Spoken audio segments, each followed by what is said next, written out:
receive and to participate in God's eternal law. And that we can look at the order present in creation, and we can say there obviously must be a designer or a creator behind it. And we can look at the world, we can specifically look at our bodies, our own inclinations, and realize we know the human person was meant to live in society. We were meant to have a desire to know things. We were meant to procreate and to bring forth life. We can look at our bodies and we can realize, wait a second, my mouth is not meant to eat metal. We can look at other areas of the body, particularly seeing the difference between male and female, and to realize that man and woman are meant for each other. This is what John Paul II would have called that reciprocal gift of self, or the spousal meaning of the body. And how do we know these things? We know it through the use of reason, by looking at creation, particularly the man and the woman, and seeing that we're ordered towards what Thomas would call a telos, or an end, with a teleological argument that we're ultimately all created for heaven, and that whether or not this action is going to really help us find beatitude, whether this sort of lifestyle will actually help us find heaven and get us to the next life, but within the context of the natural sphere, we can realize that what the human body is meant for. The man is made for the woman. And therefore, we can perceive that this is the order that God has put into creation, and therefore we ought to act in accord with it. We can choose to do something different, but that's where it becomes seriously morally problematic, particularly when it comes to sexuality, being something so sacred with the ability to bring forth and to generate life. And so, this gift of reason that we have to be able to know the truth, to be able to perceive order in creation, and to be able to extract or understand the moral law is important. But if we don't believe in the mind's ability to know the truth, or we believe it's so weakened or everything is subjective, we're ultimately left with two different things. We're left with the will dictating morality, that's sort of voluntarism, which finds its end in Nietzsche and the will to power, or we can find it in sort of an emotionalism, which in a certain sense really ends up with the jumbo sock, and existentialism, where you just do what feels good. The morality is what gives you pleasure. And neither of these, we see where these two ways have led, to the hedonism and to so much destruction in the continent during and after the area around World War II. So John Paul II was big into this. Benedict II is the reason cooperating with faith. They both can work together. This is the greatest gift. One of the books, besides grace, of course, but that we've been given, at least naturally. Grace is not actually given naturally to us as humans. Okay, I want to go back there. You just said the Holy Father's talk about this, and he has. And he has recently come under great scrutiny because of, you remember, the condom conversation, where he was talking about homosexuals using condoms, and he was referring to the fact that if a homosexual is using a condom, one thing that you can know, at least, there is love somewhere in the person, that at least he was thinking about protecting the other person, and that's a form of love, but he was by no means condoning condom use. Can you elaborate on that story a little bit for me? Because I think people out there might be misunderstanding the church's position on whether or not it's okay to use condoms in, first of all, we don't advocate that, and we don't advocate homosexuality, but do you remember this controversy, Father? I do remember the controversy. I remember preaching on it. Again, a lot of moral distinctions can be made. He was talking about a prostitute. He didn't say it could have been, I think he clarified, a male prostitute or a heterosexual or a homosexual prostitute. It really didn't matter. And remember, a condom is different, it's physical telos, or its physical end, than other sort of forms of contraception. Because the condom primary function, it can be prophylactic, in the sense that it doesn't just stop the transmission of semen, but it stops the transmission of disease. So two homosexuals engaging in unnatural acts, there's no potential for contraception because they cannot conceive. They're simply using it for prophylactic means. I think what the problem comes in would be with the prostitute example, or more specifically, as we see in a lot of third world countries, and even in first world countries, married couples who really generally love each other, where one of them has contracted HIV, and they don't want to, pass on the disease to their spouse, but they don't want to have a child for their proper eugenic reasons that would be born with this. Well, what do? should we allow the use of condoms? And the Pope's answer is no. This is really not going to solve the problem. Even though their intention may be very, very good, because they don't want to pass on the disease, we can recognize that as one of the further aspects of the circumstances, I guess, questioning and further intentions of the moral act, which may mitigate culpability. Still, the action itself is inherently flawed. And so the Pope's teaching has been, the Church's he's always been, is that we need to encourage people to be responsible with their sexuality, that they are reasonable individuals who can, through virtue and through the gift of grace, discipline themselves and act in accord with what our sexuality is meant for.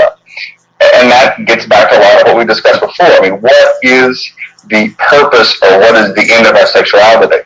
On the college campus, I saw a couple semesters ago a poll that was taken amongst college students. What role should sex play in dating? Well, you had all kinds of answers.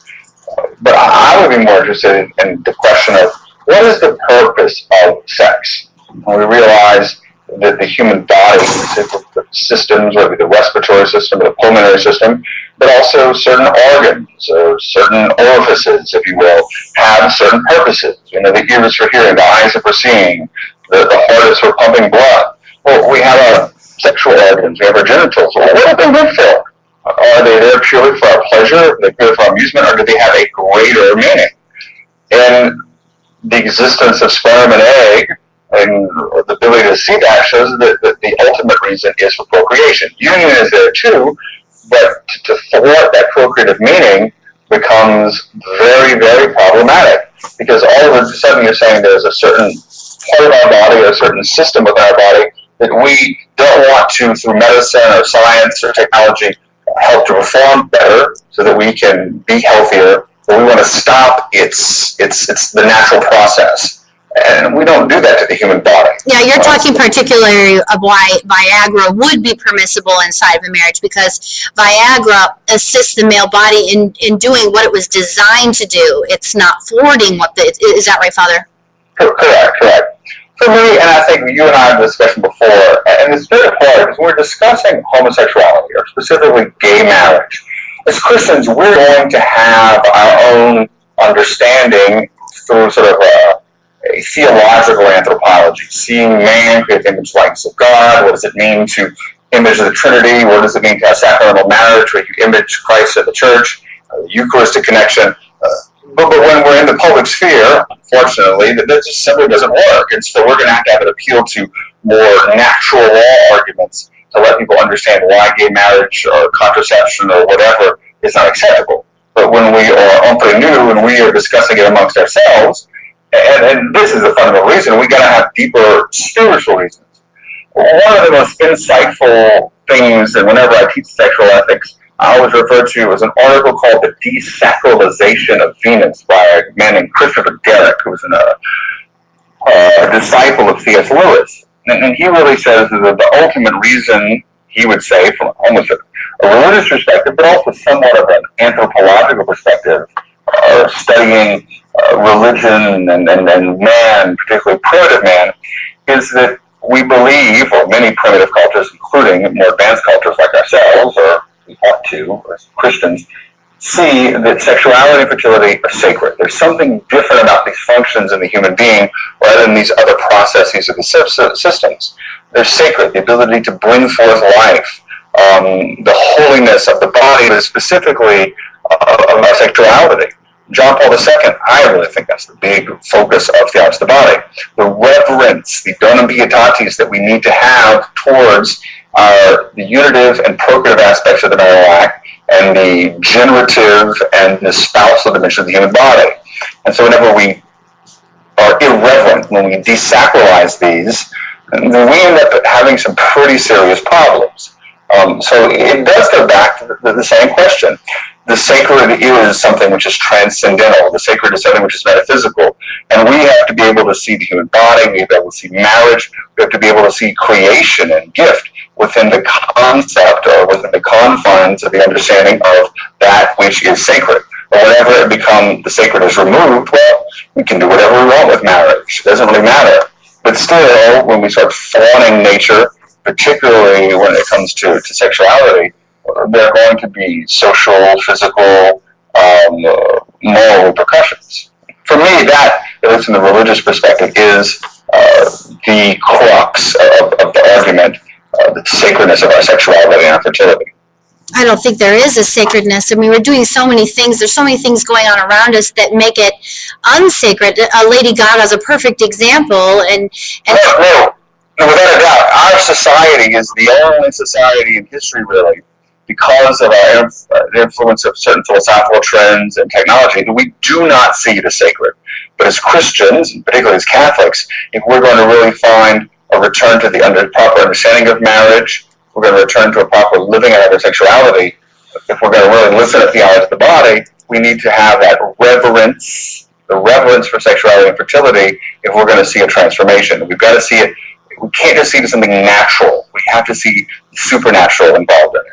Well, I want to go back to the hedonism, because what is it about our society that nobody wants to suffer anything, and they think that, pop a pill, do this. And I really get this sense that, and I guess I'm probably guilty of this myself, but of using things externally to kind of run away from anything that hurts and to try to self-satiate, self-soothe.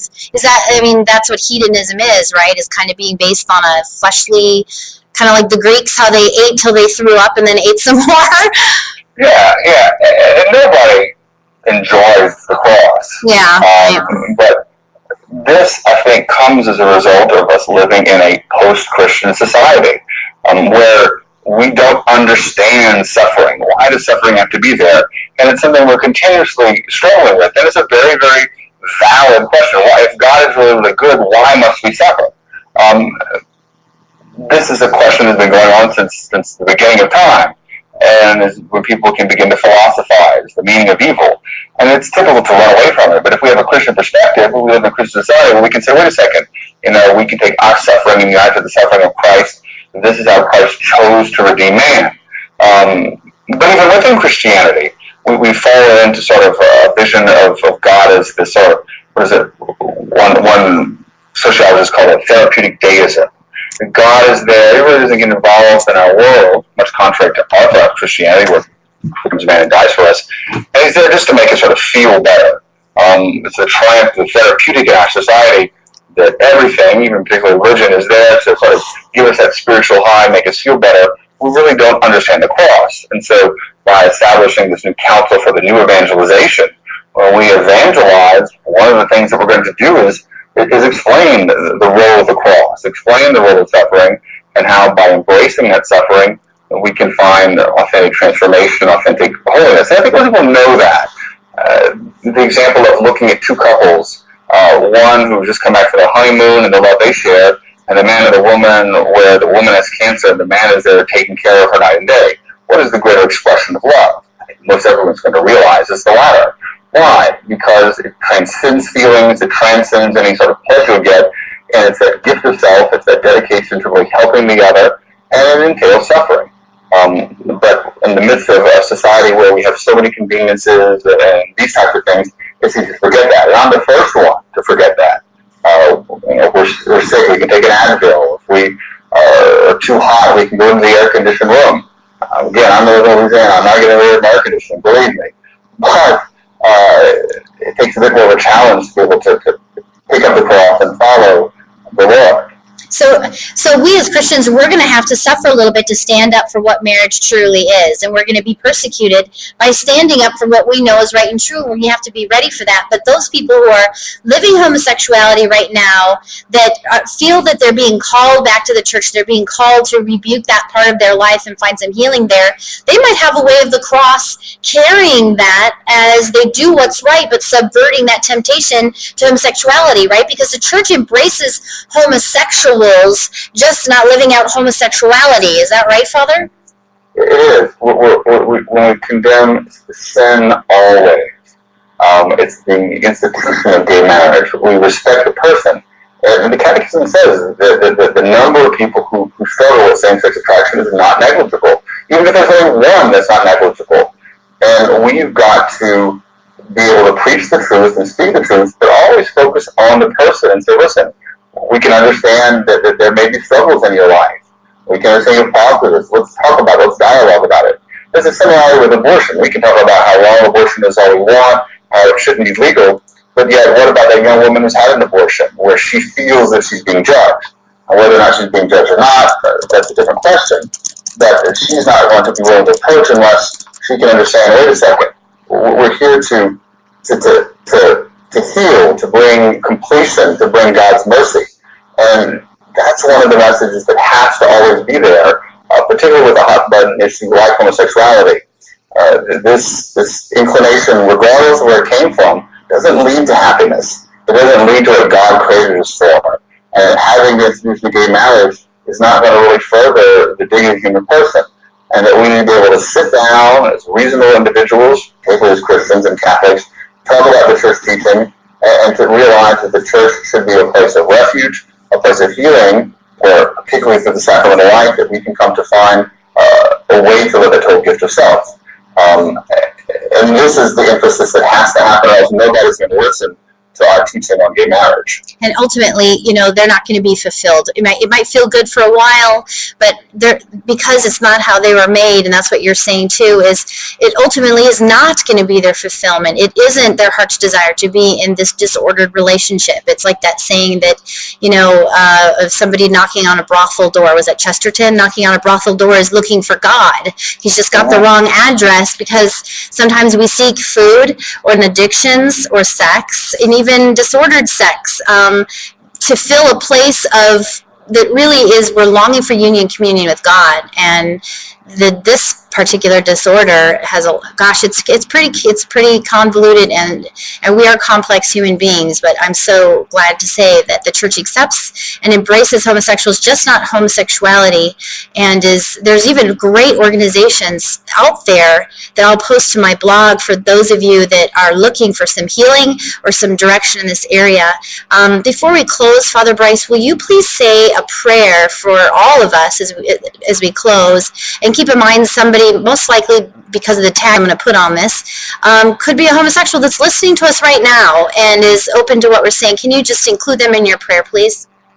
Sure. Heavenly Father, we come before today on this feast of Saints Peter and Paul, the great apostles, as we reflect on the great gift of human sexuality and the gift of marriage, that we as humans, particularly as Christians and Catholics, can have a better understanding of what it means to be male and female, of God's intention and design, of the order that He's put into creation. Particularly, we want to pray for any individual out there who has embraced the gay lifestyle, who may be struggling with their own sexual orientation, that through listening to our words, they may understand not only God's compassion, but also the church is that home, that dwelling place, not so much as a gallery of saints, but a hospital for sinners. It's God's mercy, it's God's grace, and that we're open to all, so that all can know the truth of the human person, who we're created to be, and to live out that total gift of self to God and others. We ask this in Christ our Lord. Amen. Amen. Thank you so much, Father Bryce, for being on the show with us today, and I hope to have you back on in the future. For all of you that are listening, this is Christina King with Embracing Your Greatness. Remember, you can check out the links. Father Bryce has a beautiful homily that he gave last Sunday talking about marriage and the Eucharist that actually expounds even more eloquently on the rightly ordered love between male and female, man and woman, but also how we can see that we're all called for union and communion, and the sacrament of the Holy Eucharist is the highlight and the pinnacle of what our faith is all about, because ultimately we're called to union and communion with God. Maybe we can have him on in the future to talk about that. Remember, next month, the Holy Father's intentions are that we are praying for the material and spiritual suffering of those that are dying or dealing with the AIDS, and also those dying and suffering from this disease materially and spiritually in these impoverished countries. So all next month I'm going to be focusing on woundedness. Yes, I'm going to be speaking about AIDS, but I'm also going to be talking about what it means to be material or spiritually suffering with woundedness that stands in the way of us being able to embrace our greatness. Let's just end with prayer. Our Lady of Guadalupe, protect and heal our families so that we may embrace our greatness. Blessed Pope John Paul II, open our hearts to love like the Trinity. authority, so that we may inspire others to embrace their own greatness. Our Lady of Guadalupe, protect and heal our families so that we may embrace the greatness with Pope John Paul II. And I just pray that Blessed Mother Teresa help us to learn to be more charitable. Saint Faustina, help us to learn to reveal Christ's mercy. Remember, all of the sin that's ever been committed is like a drop in the ocean of Christ's mercy. St. Michael, defend us in battle against the world, the flesh, and the devil, so that a new civilization may begin today, a civilization of love, and it may begin with each and every one of us. God bless you, and please know that you've been made in the image and likeness of God, and you can change the world. One person with their yes can change the face of the world, and God desires to have an intimate relationship with you. God bless, and I'll see you next week on Embracing Your Greatness.